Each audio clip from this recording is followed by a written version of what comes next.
कल जिस तरह से 3 घंटे की बातचीत हुई जिनेवा में अमेरिका और ईरान के बीच, इन 3 घंटों की बातचीत के बाद अब तनाव अपने चरम पर पहुंच गया है और ईरान की तरफ से बड़ा कदम उठाते हुए हॉर्मूज स्ट्रेट को बंद कर दिया गया है। देखिए, इसका अनाउंसमेंट नहीं हुआ है, लेकिन जिस तरह से मिसाइल्स दागी जा रही हैं हॉर्मूज में और रूस के जहाज भी पहुंच गए हैं, चीन के जहाज भी पहुंच गए हैं, उसके बाद हालात ये है कि हॉर्मूज अब पूरी तरह से सिर्फ और सिर्फ ईरान के नियंत्रण में है। और ये पूरा डेवलपमेंट कल पिछले 24 घंटे के अंदर अंदर हो गया। और खबर ये भी है कि अमेरिका ने जैसे ही डील पर बातचीत रुकी 3 घंटे की, उसके फौरन बाद अमेरिका की तरफ से 200 फाइटर जेट मिडिल ईस्ट की तरफ ईरान के बेहद करीब रवाना कर दिए गए हैं।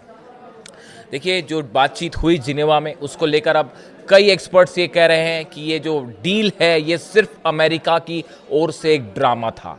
ये किसी भी तरह से किसी सीरियस पॉइंट को डिस्कस करते हुए किसी समझौते तक पहुंचना इसका मकसद था ही नहीं। देखिए, जेडी वेंस जो अमेरिका के उपराष्ट्रपति हैं, इनका एक बयान आया है इस 3 घंटे की डील पर जो चर्चा हुई उसके बाद। उन्होंने कहा ईरान दुनिया का सबसे खतरनाक देश है। ये जेडी वेंस कह रहे हैं, अमेरिका के उपराष्ट्रपति कह रहे हैं ईरान के लिए। ईरान दुनिया का सबसे खतरनाक देश है। ईरान के पास परमाणु हथियार नहीं हो सकते। ईरान अमेरिका की कोर मांगों पर तवज्जो नहीं दे रहा है। देखिए, कल जो ये बातचीत हुई 3 घंटे की, इसके बाद अमेरिका की तरफ से कोई बयान नहीं आया। ईरान की तरफ से बयान आया कि हम, अगर आप आगे भी बातचीत करना चाहते हैं तो हम इसके लिए तैयार हैं और जो बेसिक प्रिंसिपल्स हैं हम उसको भी तैयार करके जो है अगले दौर की बातचीत के लिए राजी है। लेकिन ना तो ये तय हुआ कि अगले दौर की बातचीत कब होगी, ना अमेरिका की तरफ से कोई बयान आया, बल्कि जैसे ही 3 घंटे की बातचीत खत्म हुई, 200 से ज़्यादा जेट जो हैं, फाइटर जेट्स ईरान की सीमा के करीब पहुंचने शुरू हो गए हैं, जिसमें देखिए नंबर्स भी सामने आ गए हैं कि 36 F-16 जेट्स हैं। F-16 जो प्लेन्स है फाइटर जेट्स अमेरिका के, 36 है नंबर्स में, जो कि ईरान के करीब कल रवाना किए गए।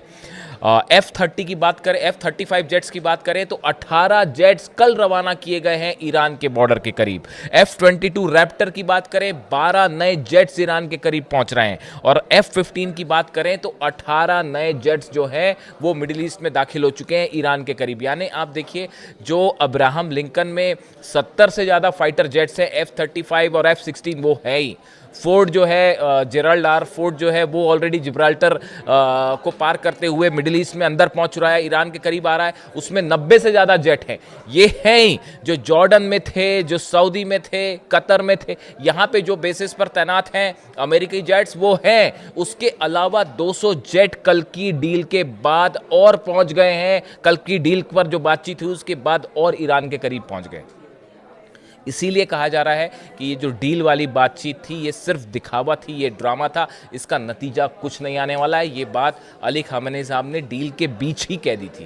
पहले भी उन्होंने ये बात कही और बीच में उनके जो बयान आए उस पर मैंने वीडियो बनाया था, आपको बता दिया था। उन्होंने साफ कह दिया कि अगर आपके आते हैं जहाज़ तो वो आ तो जाएंगे, उसको डुबो दिया जाएगा, आपकी सेना को हरा दिया जाएगा। ये बयान उनकी तरफ से आया। यानी ईरान का स्टैंड बिल्कुल साफ और क्लियर। और अब इस बीच जो बड़ी चीज़ हुई, जो बड़ा डेवलपमेंट हुआ है, वो हॉर्मूज को लेकर है। देखिए, हॉर्मूज को अगर ऑफिशियली अनाउंसमेंट हो जाता है कि हॉर्मूज को बंद कर दिया गया है, यानी जंग शुरू हो चुकी है। ये माना जाता है कि हॉर्मूज को बंद करने का मतलब ही है सीधी जंग होगी, क्योंकि फिर एक ऑयल वॉर छिड़ जाएगा बड़ा।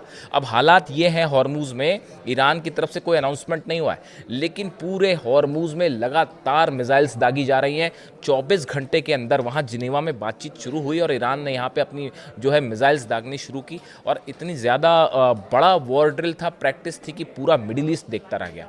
तो अमेरिका देखता रह गया, इजराइल देखता रह गया, पूरे सऊदी देखता रह गया। जितनी कंट्रीज़ हैं मिडिल ईस्ट की, वो सब ईरान की इस ड्रिल को देखते रहे। और इतना ही नहीं, चीन के जंगी जहाज़ मौजूद हैं, रूस के जंगी जहाज़ मौजूद हैं। और ये भी कहा जा रहा है कि रूस की तरफ से ये स्टैंड ले लिया गया है कि अगर किसी भी तरह का हमला होता है ईरान पे, तो इस बार स्ट्रेट ऑफ हॉर्मूज को बंद करने में कोई भी कदम ईरान का अगर होता है तो उसमें रूस और चीन की नौसेना भी मजबूती के साथ खड़ी हुई है।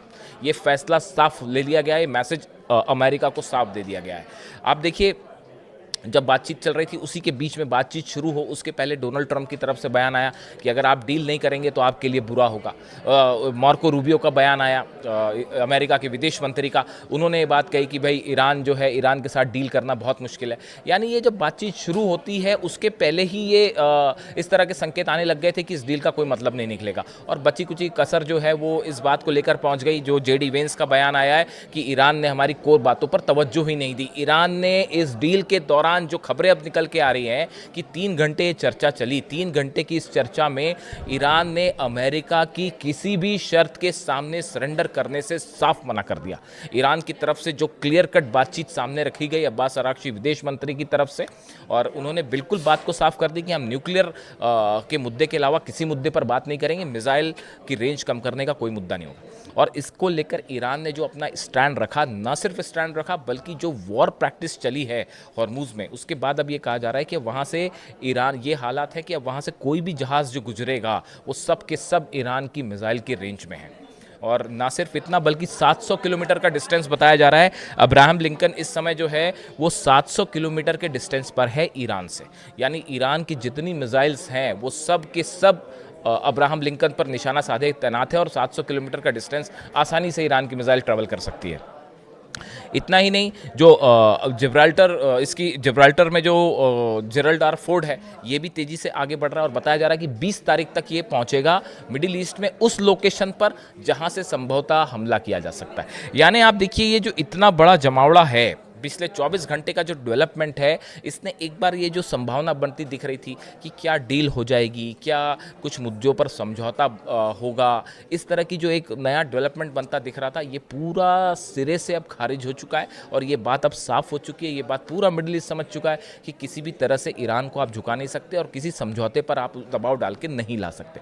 इसका नतीजा ये है कि एक बार फिर ईरान और अमेरिका के बीच ज़बरदस्त तनाव है, और अगले 24 घंटे के अंदर कोई भी बड़ा फैसला हो सकता है। किसी भी वक्त ईरान पर हमला हो सकता है, और ईरान जवाब देने के लिए तैयार है। ईरान की पूरी मिसाइल्स फारस की खाड़ी में, हॉर्मुज में, ईरान इराक बॉर्डर से लेकर तेल अवीव पर मिसाइल्स तैनात हैं। मतलब सब ऐसा लग रहा है पूरा ईरान जो है वो मिसाइल से पाट दिया गया है, और किसी भी हमले का ज़बरदस्त जवाब देने के लिए ईरान तैयार है। अब हालात किस तरफ जाते हैं, क्या करवट लेते हैं, अगले 24 से 48 घंटे बेहद अहम होने वाले हैं, जिसमें शायद ये तय हो जाएगा कि ये जो इतने बड़े जहाज़ लाए गए हैं, ये भी कहा जा रहा है कि अमेरिका टाइम चाहता था कुछ। ईरान पर हमला करने का मतलब होगा रूस पे भी से जंग और चीन से भी जंग। तो शायद अमेरिका को डर सता रहा था कि अगर हम हमला करते हैं तो अब एक खबर ये भी निकल के सामने आई है कि 7 दिनों की जंग की तैयारी हो रही है, कि 7 दिन तक अमेरिका का प्लान है ईरान को निशाना बनाने का। अब लेकिन ये इसका क्या कैसे होगा ये 7 दिन की जंग, और क्या ईरान उसके बाद रुक जाएगा? शुरुआत तो कर देगा अमेरिका, लेकिन क्या ईरान रुक जाएगा उसके बाद? ईरान की तरफ से साफ कह दिया गया है कि शुरुआत आप करेंगे, एंड हम करेंगे।